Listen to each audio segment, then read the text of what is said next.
Allora siamo con Luca Faccioli, direttore della nuova Tandem SAS di San Martino Buonalbergo Verona, l'unica impresa veronese, buongiorno, di questa manifestazione organizzata con 28 imprese della Conffarinato del Veneto a Samu Expo qui a Pordenone. Esatto. Diceva prima esperienza per la vostra impresa di fiera e quindi anche di fiera organizzata.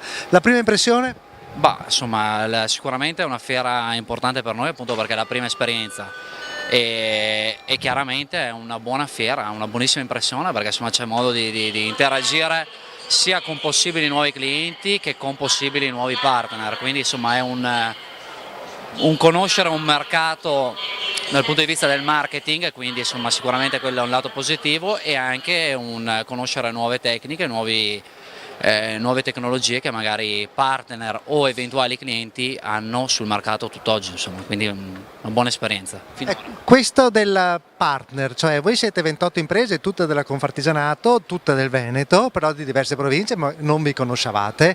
E ha trovato interessante anche questa commistione dove si può fare una chiacchierata con dei colleghi nuovi per capire reti, possibili collaborazioni?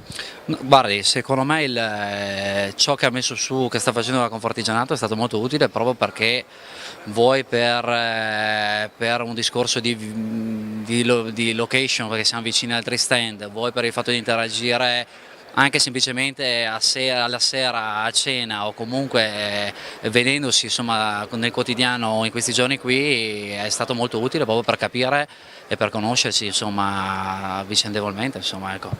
Voi siete soprattutto dei subfornitori, componentistica, lavorate per imprese, diceva in particolare italiane, non guardate ancora all'estero.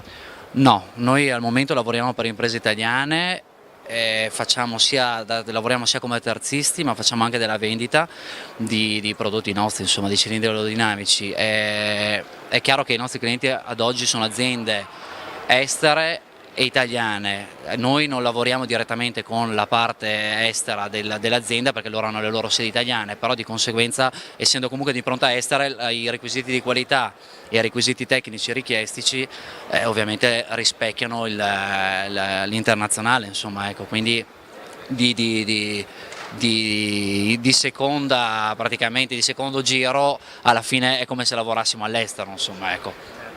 E secondo lei il fatto di questo successo in qualche modo delle piccole imprese della metalmeccanica, che in realtà uno immagina sempre grandissime aziende con tanti dipendenti, questo successo che hanno nella componentistica e nella subfornitura, da cosa è dovuto? Dal fatto che sono flessibili, dal fatto che sono curati, dal fatto che sono competitivi?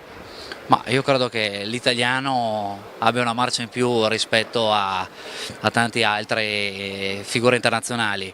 La piccola impresa e le realtà piccole secondo me hanno la capacità, per stare sul mercato, devono avere una capacità di una flessibilità maggiore e di uno spirito anche di adattamento a ciò che il mercato richiede, quindi sanno come comportarsi, sanno cosa produrre e sono duttili, ecco. Questa duttilità è secondo me una marcia in più che l'impresa piccola deve avere se vuole stare sul mercato. È chiaro che ci sono quelle aziende piccole che hanno un prodotto magari di nicchia che solo loro vendono e hanno la fortuna di, le altre non avendolo devono ovviamente cercare di plasmarsi su più fronti, ecco, e secondo me noi italiani siamo bravi in questo, ecco, siamo molto bravi.